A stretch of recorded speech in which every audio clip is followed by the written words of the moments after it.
Mko tayari sasa? Oh, thank you very much, ladies and gentlemen. Before you this morning is the leadership of the Greater Central Kenya region, composed of 40 members of parliament who have signed this document in support of the matters that we'll be speaking on this morning. My humble duty is to introduce the subject. The subject is that we have a press statement that we want to make on behalf of the leadership of Mount Kenya region and the diaspora for purposes of making our people understand what our position is in regard to the imminent release of the BMBI report. And we have a written statement, a statement that will be read in English and Swahili. And what I would want to pray from you is kindly do not, and we are not ready to answer any question from you guys, because we have a written statement and we will not want to be speculative or preemptive of what should happen, because the report is not really or yet out. So for that matter, as you are aware, I am the Senator Meru County. All the members of parliament here from different parts of the Greater Mount Kenya and the diaspora. But our statement will be read by Mheshimiwa Kioni from Daragwa in English, and the Senator Mwaura, the nominated senator, representing a very, very special group of people in this country, in the Senate, we will do it in Kiswahili. So, Mheshimiwa Kioni, kindly take over. Perhaps just to add one thing, that these people assembled here are fully aware of their role as representative of the people, and that when issues come that affect a region, they are the ones who should be the first stop. And that is why they found it necessary to come together and address themselves to the issues that are likely to be addressed by BBI, with a clear mind as to what must be addressed in the BBI for it to be relevant to our people. And one of the things that must be addressed by BBI is the continued underrepresentation of our people. We come from a region that is very populous, but when you come to parliament, we are the least. We come from a region that has very many people, but when it comes to issues of resources, we get the least. So BBI must address, one, the issue of underrepresentation. We want the principle of one vote, one man, one vote respected. We also want, when we get to sharing of resources, that the numbers in terms of population and voters also be respected.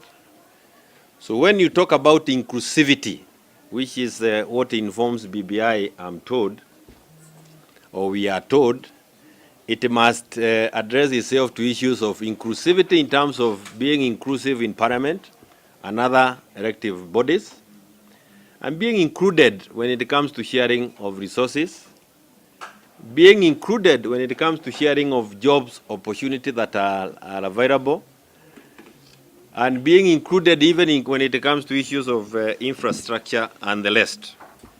So as we await the outcome of the BBI, those are the issues that we'll be very keen on. We want to ensure that if it is parliament, we have the correct numbers that reflect the population that we represent here in parliament.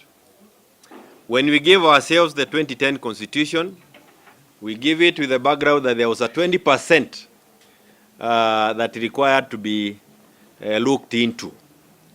And if BBI is coming to address issues that relate to the constitution, because we don't know what it is addressing, we would of course want even the church, which had an issue with the 20%, their voices needs to be addressed as well. And crucially, again, there are issues, there are gains in our constitution that we do not want to lose as a community.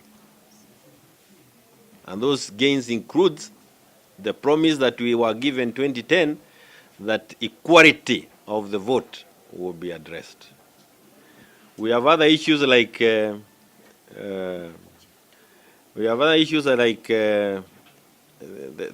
equalization fund.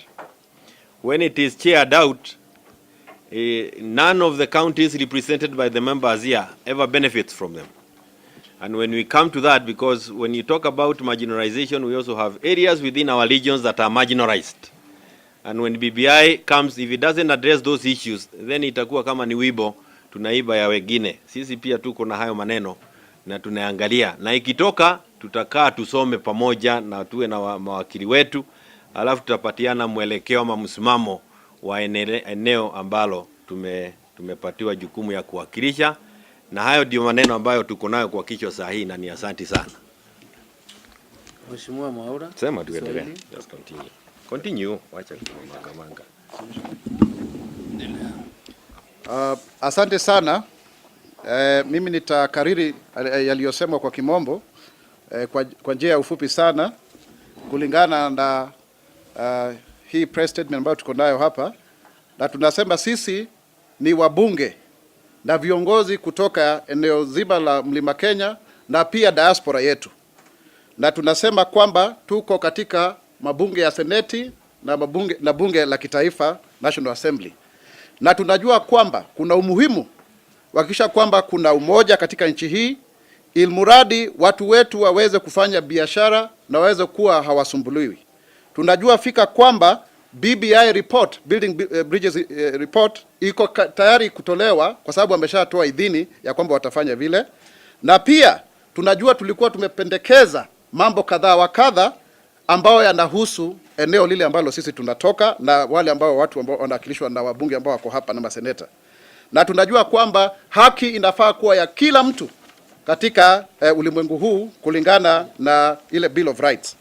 Lakini tunasema hivi kwamba lazima tuwe na kujumuisha kwa Wakenya wote ili nchi iweze kusonga mbele, hususan tukiangazia masuala ya uongozi, uwakilishwaji, mambo ya ugavi wa mamlaka na muundo wa serikali. Kwetu sisi hapo ni muhimu zaidi. Na tunasema sisi kama watu ambao wanawakilisha jamii zile ambazo tunawakilisha, ni kwamba watu wetu hawawakilishwi vilivyo katika hii nchi yetu ya Kenya. Ukitathmini maeneo ya bunge, ukiangalia hata county na vile ambavyo ugavi wa rasilimali ambavyo unafanyika hapa nchini. Kwa hivyo haya ni mambo ambayo tunanuia kwamba ripoti ya BBI itakuwa ikiangazia. Na pia ikifika kwa mambo ya muundo wa serikali, sisi tunajua ni kura moja kwa mtu mmoja, one man one vote. Hakuna mambo ya kusema sijui kuwe college, sijui mtu achaguliwe bunge. Hiyo sisi hatujui, kwa sababu hapo tayari tumefinyika, kwa sababu watu wetu hawakilishwi vizuri. National average ya eneo bunge ni watu 1104. Constituency nyingi ambazo ziko hapa zimepita zaidi ya wapiga kura 1104. Na hilo ni jambo ambalo ni muhimu sana. Kwa mfano kama ni Ruiru ni 1160, wengine ni 5000, 10000 na zinginezo. Jambo lingine, ukiangalia kama ni ugavi wa rasilimali, ukipata kama ni kaunti zingine ambazo hazina watu zinapata bilioni 10. Lakini ukikuja kwa Murang'a inapata bilioni 6. Kwa hivyo haitoshi. Na tunajua pia katiba iliyoko sasa hivi ilikuwa ina 20% ambayo ya maneno ambayo hayakuweza kuangaziwa. Lazima yaangaliwe vile. Na pia mwishowe tuna watu pia ambao wako na mambo ambao wamesema, watu wa makanisa, watu wataendelea kusema mambo haya yote lazima yajumuishwe. Na sisi nikimalizia, tunasema kama watu wa eneo la Mount Kenya na diaspora, tutasimama kidete kuhakikisha interest zetu, mahitaji yetu yamesisitiziwa katika BBI. Na hiyo ripoti kitoka, tutaenda retreat tusome ili tuambie wenzetu nini msimamo wetu ni gani. Asanteni. Sasa kuna kitu Just a moment. There is something I want to clarify, which we may have missed out Togo, that this initiative for this matter purely and squarely is about the people that we represent in the National Assembly and in the Senate. And the leadership here is clear on what they want. And for avoidance of doubt, and so that no impressions are created out there, this initiative, as other leaders who could not make here, including some of our cabinet secretaries, like Mheshimiwa Kinjuri was able to pass by around, and others that were not able to make here. And I also want to make it clear, this is not a keleweke or a tanga-tanga kind of thing, and nobody should try to misrepresent or create the impression that it is not. So our matter is about, the matter is about our people. And secondly, when the report is out, the leadership or the people that you see here will retreat within the shortest time possible to read, understand the report, and where necessary, take a position on the report. So asanteni sana na Mungu awabariki. There is one more, there is another group, there is another issue that you need to be addressed, then you can deal with the issue. There is the issue of the infrastructural development in this country, and we have Mheshimiwa Gachagua. They would want to address hiyo maneno. And I know you are aware that being on recess, that's why the numbers are not this, they are not many. Wengine, 40 out of 50. We need, na tunawaomba tafadhali, hao watu ndio wako wengi. Hapana onyesha hao watatu hapa peke yao. Na list iko hapa mkitaka. And also as he sits down, he can also address the issue whether this is an aspect of just changing the tax, because there are those within you who have been very categorical that they will not support it. There is no report, so there's nothing to support or reject. So let it come out. That's why we are meeting. After it's out. Thank you very much.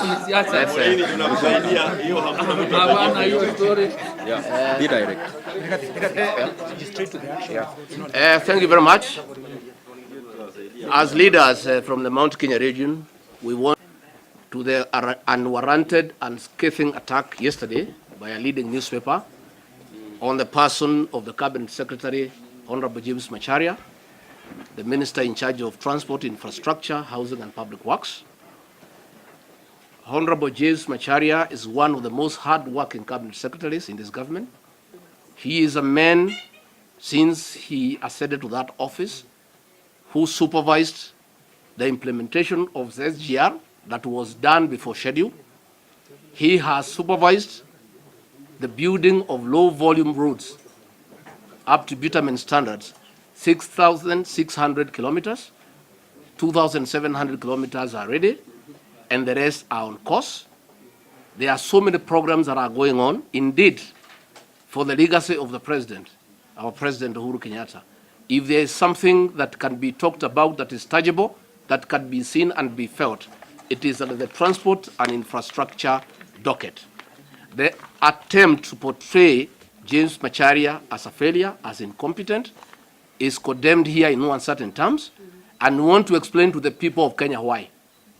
What is happening, ladies and gentlemen of the press, is that the operations of the SGR, which CS Macharia has supervised and implemented, are incompatible with the interests of the private container freight stations in Mombasa. The two cannot go together. Those people have waged an onslaught on the Cabinet Secretary with a view of intimidating him to stop implementing the SGR operations. And what is happening, and we must be very candid, is that the owners of the container freight stations, majority of them, are also the owners of the leading newspaper station. It is therefore the owner of a leading newspaper station and a governor at the coast who also owns those stations who have come up with a strategy, a scheme to undermine CS Macharia with a view of depicting him as incompetent to set the stage for his removal from that docket or his exit from the cabinet. We want as leaders to urge the CS not to be intimidated, to proceed with the work he's doing, of overseeing the implementation of the SGR, the construction of roads, highways, bypasses, and no other infrastructural programs that have been set aside by the government. And we want to say, we don't want people to pretend they are with government during the day, and then at night, they are having plots to undermine the very cabinet secretary implementing the programs of the same government that they are pretending to support. And this is what is happening. And we want to say that from this region, we are behind the CS, and we are telling him not to be intimidated, not to be deterred. The people of our region and indeed the entire country are behind him, and will not allow that intimidation. And we want to also urge the media owners to allow the editorial policies of their newspapers to be independent. They should not mix their personal business interest with the editorial policy. We saw 7 pages of that newspaper, of lies, of UNEDOs, of things that cannot happen and are not possible, without taking time to verify the details. It is pure vendetta meant to intimidate the cabinet secretary and to undermine that docket of infrastructure. And we want to urge the CS to move on. We are behind him and Kenya is behind him.